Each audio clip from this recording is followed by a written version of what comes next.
Hello, hello. All right, welcome everyone to our week 4 of teacher training. Today is office hours. I'm going to be on here for the entire hour answering any questions that you might have. And while I'm waiting for people to ask questions or post comments, I'll try and answer some of the questions we've gotten in the past or that have been posted to our comments page.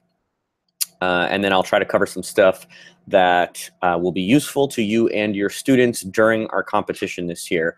As I've mentioned in previous sessions, we don't give the students the theme of the project or the requirements of the project specifically so that they can't work on them ahead of time. But I will be giving some tips and tricks for how to do certain things that may definitely benefit them if you've gone through these with them. So highly recommend watching. Students, if you're watching this, definitely take this into account as it will probably help you out with the event. So a couple things that we're going to do. I'm going to open up one of our older projects. Not too old, but something that we worked on in one of the previous teacher training sessions, which was our painting program. Pretty simple. You click the mouse and it paints. But one of the things that we haven't talked about is how to create stamps. And what stamps are will kind of make sense we actually create it. We have a tool called the stamp tool.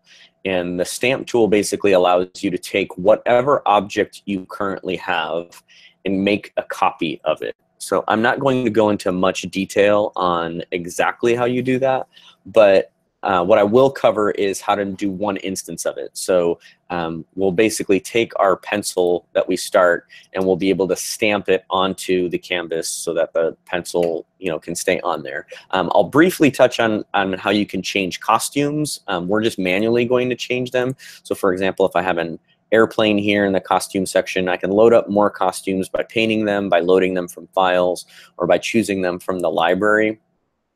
But the actual control or the actual stamping feature is just in the pen tool, and it's this function here, stamp, which you can do with the mouse down. I'm not going to do that because we've done the mouse, when we click the mouse down, we're actually drawing with the pen tool. So we don't want to reuse that, but I will use this stamp tool that we previously had set up in there to create a if block and say if we press the space key down, then stamp. And again, if you'll remember, if you've watched any of the previous training sessions, each item has its own stamp, or each object has its own stamp. So we're not actually stamping from where the pen tip is. In this case, we're actually stamping from where the pencil is, because the pencil is the only thing that actually has a costume or a look.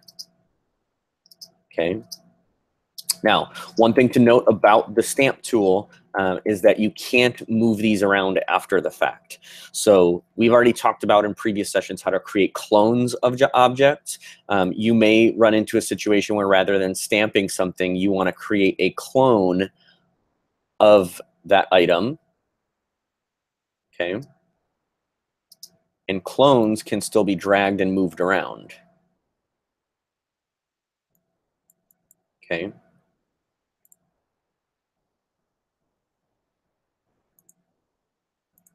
So let's clear this off.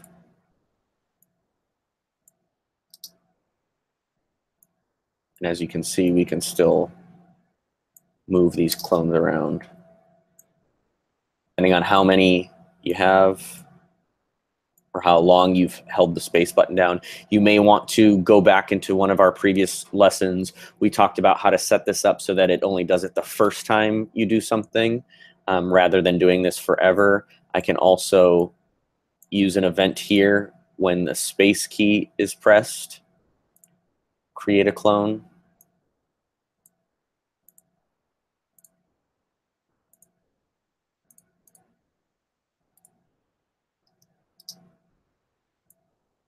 Okay, and that creates one.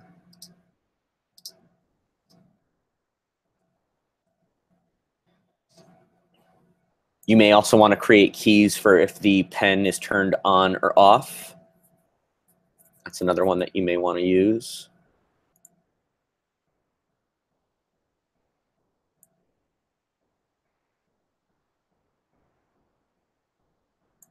Okay, but stamping is really easy. Again, because it's a function of the pen tool, stamping allows you to literally just take whatever is on your cursor and it will make a bitmap copy of it. So again, going back to the previous sessions, we talked about the difference between vector images and bitmap images. Stamping creates a bitmap of whatever the current object looks like, whatever costume you use. And again, it can be literally anything you want. You can load these from the Scratch library if you want to, that works. But you don't have to. You can create your own images, your own graphics for this and use those.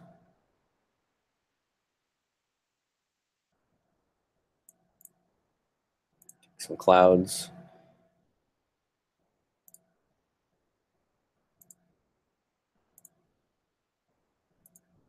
So not really sure what I added that to. Here we can add clouds if we want to. So we could literally create a whole drawer, some up and down arrows maybe that switch between the costumes for the pen tool. You'll want to, obviously, we set some X and Y values on the pen tool so it lines up with the tip. You may want to also do that for your different costumes, or you may just want to recenter the costumes a different way using our centering tools. So that way that's where our pen tip goes to.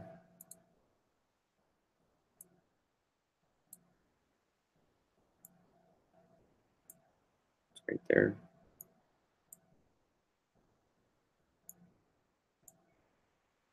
Here we go. That way our pen still can draw there, but we can tap spacebar to stamp. Make some kind of cool looking clouds out of slightly smaller clouds. So that's one thing that you can do. I've tried to set it up, as I mentioned, so that these kind of tips will help your students in that competition this time around. Another thing that you may want to do, I'm just going to pull up some of my notes here.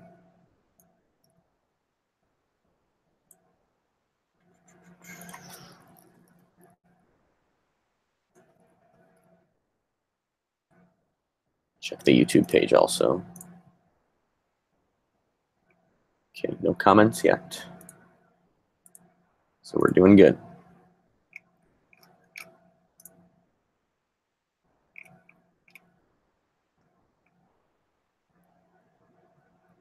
Another thing that you may want to do is, similar to the cloning, you may want to create an item that if you click on it, it makes a clone of itself. So for example, I can put in a new object here and say, let's take this flower shape. I'm not really sure what that is. But you can move that into the corner here and then say, when this sprite is clicked, make a clone. And now when I run this and click on this, it makes a clone that I can then move.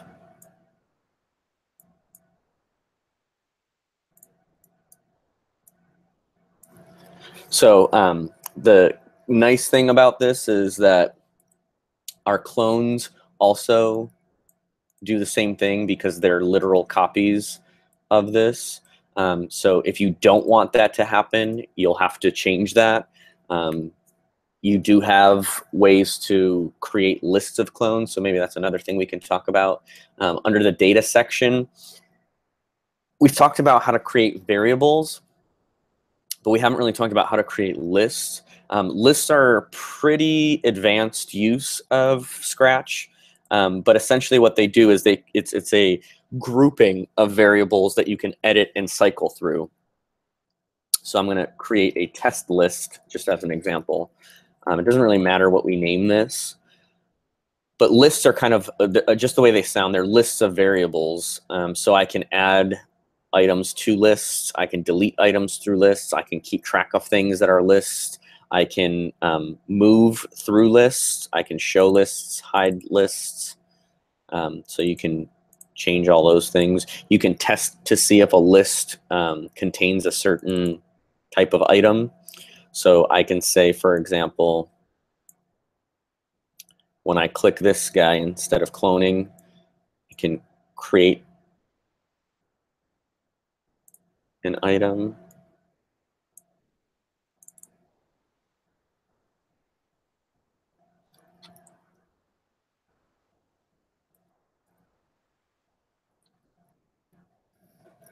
So now when I click this, you'll see it creates clones. And then I can check to see if that list includes a clone. So a really common use of this, let me just get rid of these.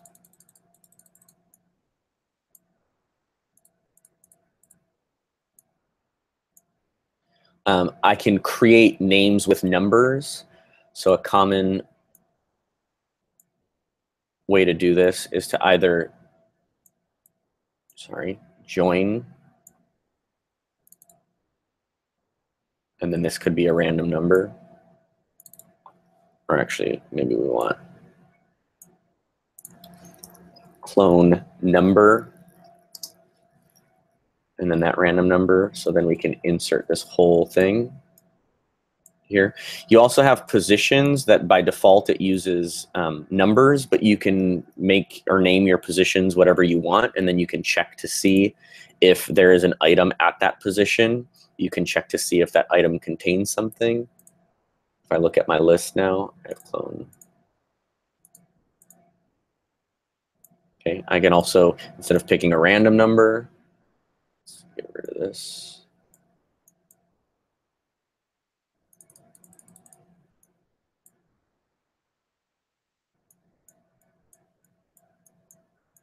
I've clicked this several times, so let's try this again.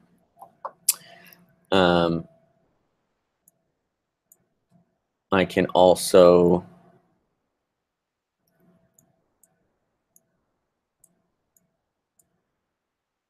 join a clone and then create a variable called clone numbers.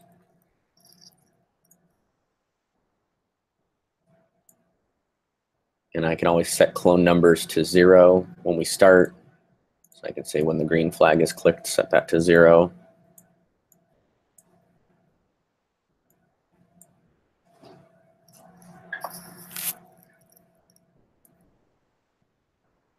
And then anytime I click that sprite, I can make, clone numbers go up by 1. So then if I click this, we'll get 0, 1, 2, 3, 4, 5, 6, all the way down. So we can keep track of things individually for these lists. Okay, so just as an example, this list could be a list of the bad guys on the screen if we're making a game where there's a bad guy, or let's say we're making an inventory type game or like a SimCity type game, and we want to keep track of what buildings we have in our current level and check to see if that building exists or not. And if it does, so just as an example, if this item exists in the list, then leave it alone, else delete that clone, just as an example. Okay, I can also, let's say I'm making a, going back to our inventory example, I'm trying to keep inventories of things in an app or in a game. I can create a list of all the different items that are in my inventory and how much of each item I have. Let's see what else I can create. You can do,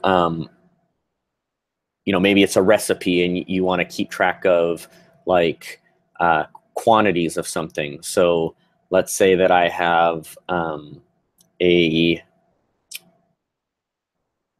game that has to do with, I don't know, you need to grow flowers and I want to keep track of how many flowers the player has grown, or I can keep track of liquids. Let's say I have several different containers. This is a science game or something, and I'm pouring, you know, certain amounts of liquids into a container, and I want to keep track of how many liquids are in that container, but my liquids come from different areas. I can keep track of all these and then go through this list one at a time and add those values together.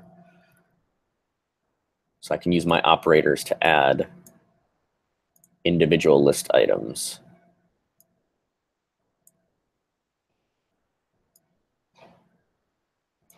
I can say item 1 and step through this.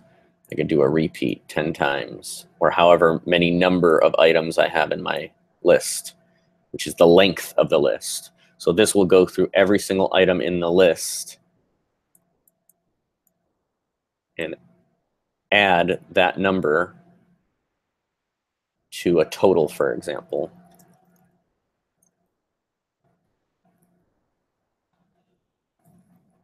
Okay, so if I have a total of list,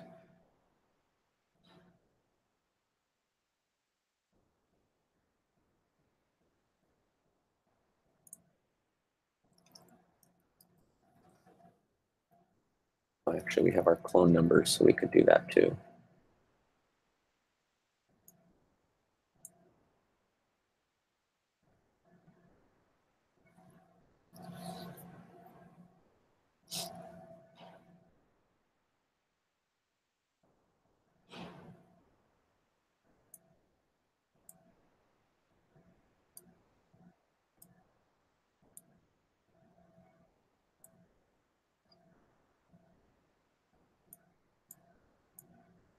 So if I go in here, I'm going to delete some of these list items just to make it easier to see. But let's say I had 3 items and they were just 3, again, the amounts, 3, 7, and 8, for example. And then I can set clone numbers to 0.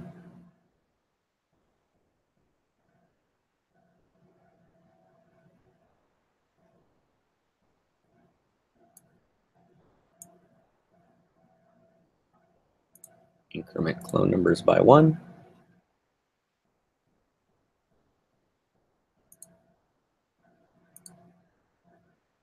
Okay.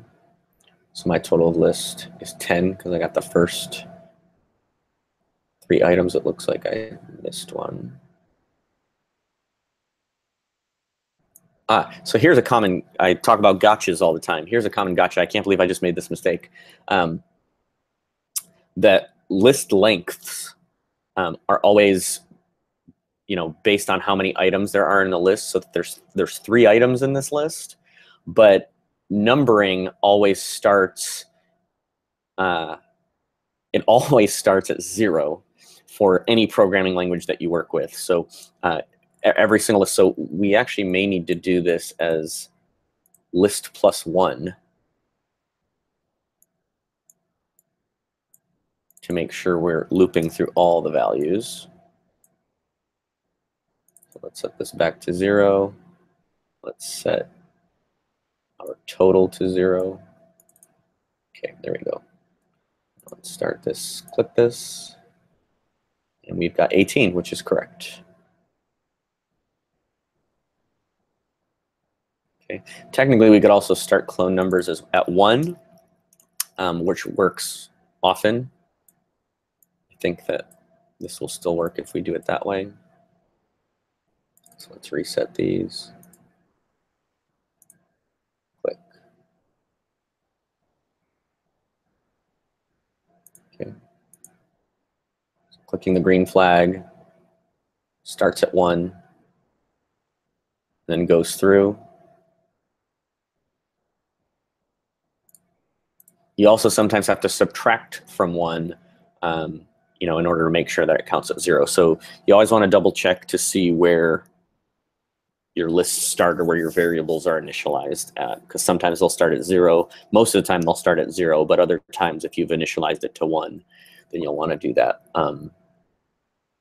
Total lengths will usually be the total number. So this in this case would be 3. But when we start the loop, it starts at number 0.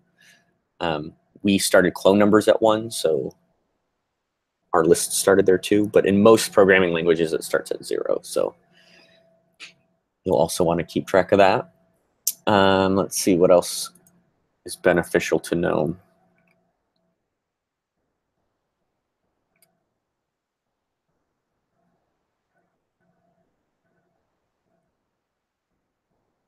We talked about in previous sessions how to double check if 2 items match. So I'm going to pull that project up again really quick. In our matching puzzle, we also did snapping so that you can snap items to other items. So if I move this close enough, it'll snap to item. It's snapping now. There we go. So if we move it close enough, it snaps to the item.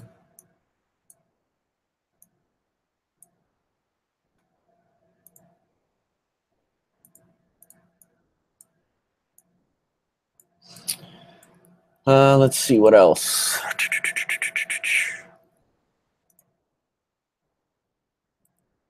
You can also set up your own click events. When this sprite is clicked,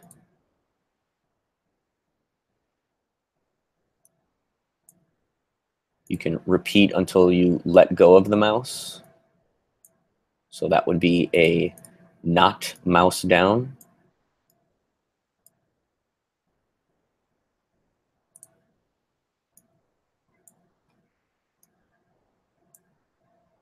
So if I go to my project page, I should see this.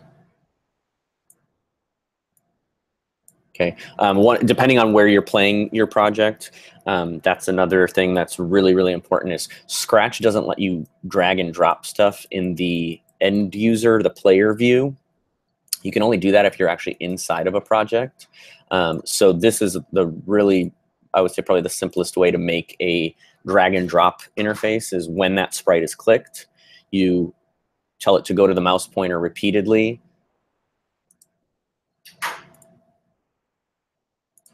Until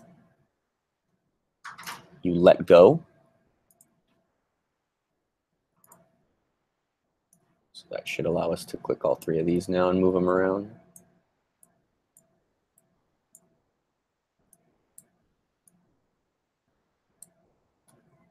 We must have used a stop block in this particular project. Yeah, so we've got to stop all.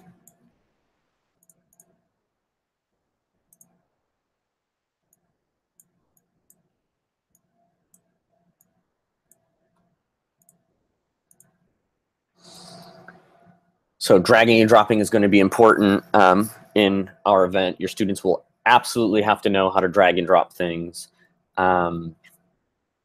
because that's going to be a big deal on the game. Another thing that you'll want students to pay attention to is what devices they're going to be using this game on. So most people will probably use Scratch projects on the computer where you have a mouse, but some Scratch projects, we do have a tool called Spark Igniter that we'll show you how to use in tomorrow's session. Spark Igniter allows you to take these Scratch projects and use them on a mobile device or a phone or something that doesn't have Adobe Flash. So that will come in really, really handy, is being able to detect touches on the screen. And that's pretty much the same as the mouse click, but you'll want to test that because again, there's some interface differences between touch devices and mouse-driven devices where there's a definitive click. Later on, when students design apps too, you always want to, from a design perspective, know what people are going to be using it on and account for the different variations of tools that people could be using, whether they're on a tablet or using a computer with a mouse, things like that. What else would come in handy? We've talked about variables. We've talked about setting variables based on player actions. We've talked about how to snap items together. We briefly talked about with our buttons here, we've talked about if it's touching, then move something. But let's say that we wanted to snap these two so that they're side by side rather than jumping to the middle. Like maybe we want this apple to just kind of touch that border right there. Okay, so instead of snapping it there, we can snap it to the right side. In one of our previous sessions, we talked about setting up ghost items so that you can tell what side something is touching on. But in this case, we can just set our X and Y coordinates or change our X and Y coordinates. So if I run this and snap this here, I can move this around.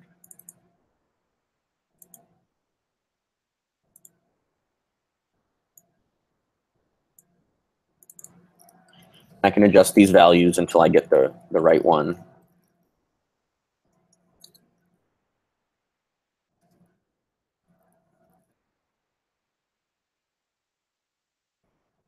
Maybe 60? Does that look about right? Nope, a little bit more.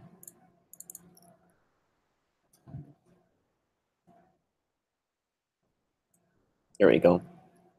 And I can also move the Y value as well. So this basically, again, I've talked about this multiple times, but the order is very, very important here. So maybe I want to snap it to the bottom. It does it in exactly the order that we tell it to do it.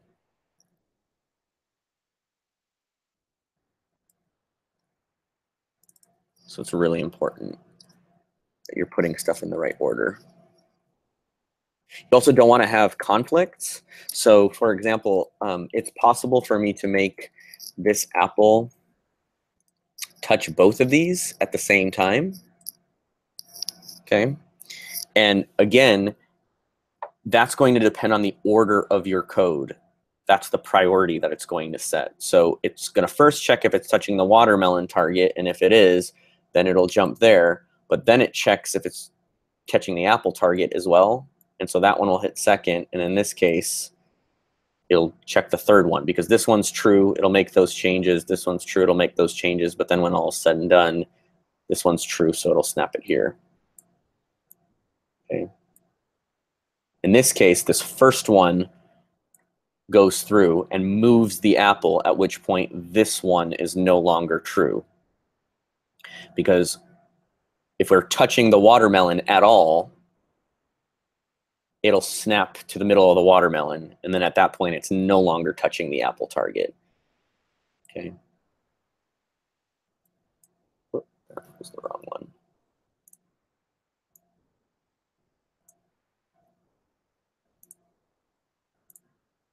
So another thing we should probably set is all of these starting positions.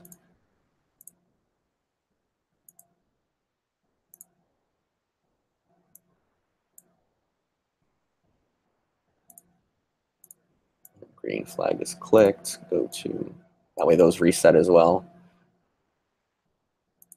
Again, keep in mind that those are not going to move. The player won't be able to drag those when we start the project from the end user mode. This only works in the background mode, but I can tell you from personal experience, I've messed up a few projects by accidentally dragging stuff that I thought I had perfectly positioned first and then just kind of completely goofed on it.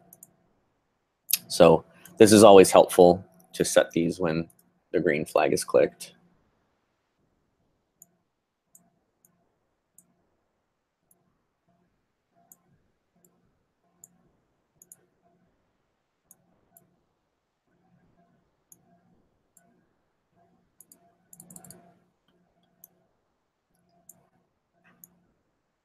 But as long as that green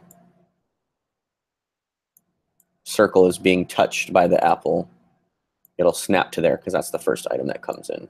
And then this one will always snap to the banana because when it's touching the red one, it goes to -50. We've created a conflict there. If I change it to something like 40, it may not touch it. Oh, it's still touching it. -20. See, so this one goes through first.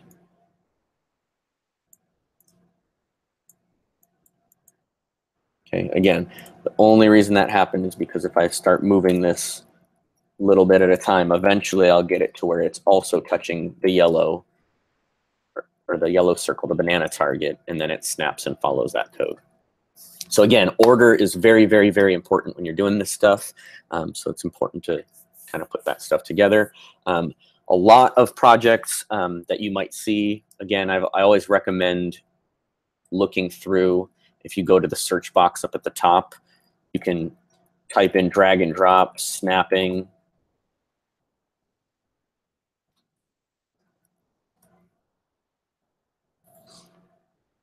And there's a snapping system. Most of these have created some kind of way to do this.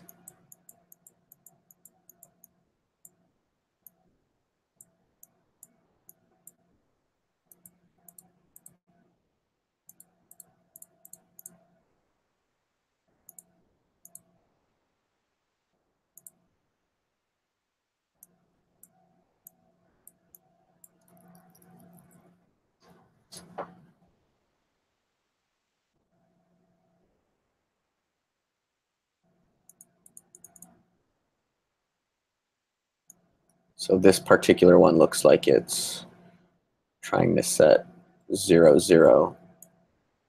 And if I set it to 0, 0, then it snaps to that.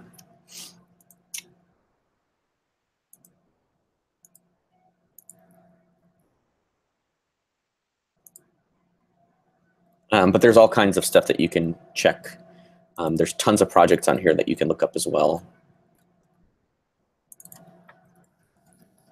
Again, snap maybe. I would say a good chunk of this is just knowing or kind of thinking of different ways to search for things.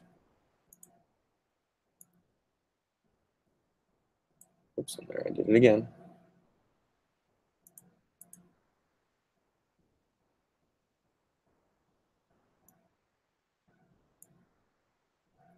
Okay.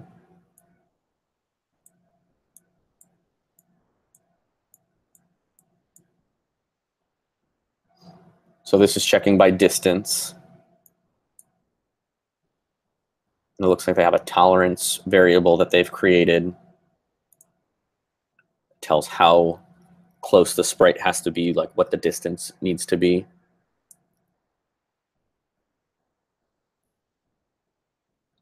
So that's a good example there.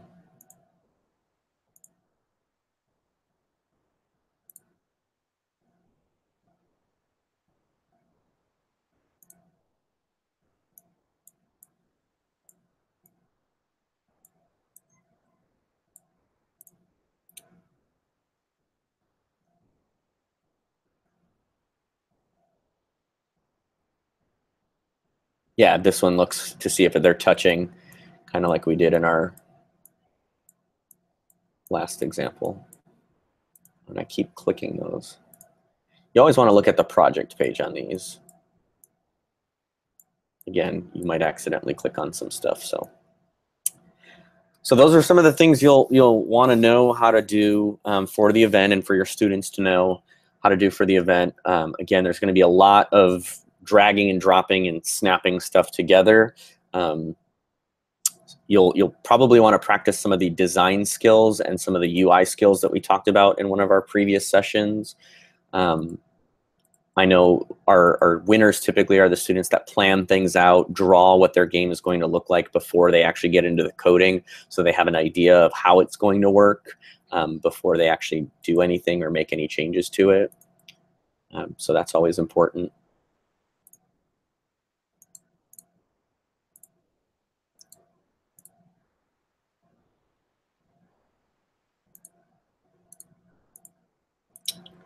And again, if you have any questions, feel free to post them on YouTube, on the comments, or email us. It seems most teachers like to email, so those are typically the questions that I am answering on these sessions.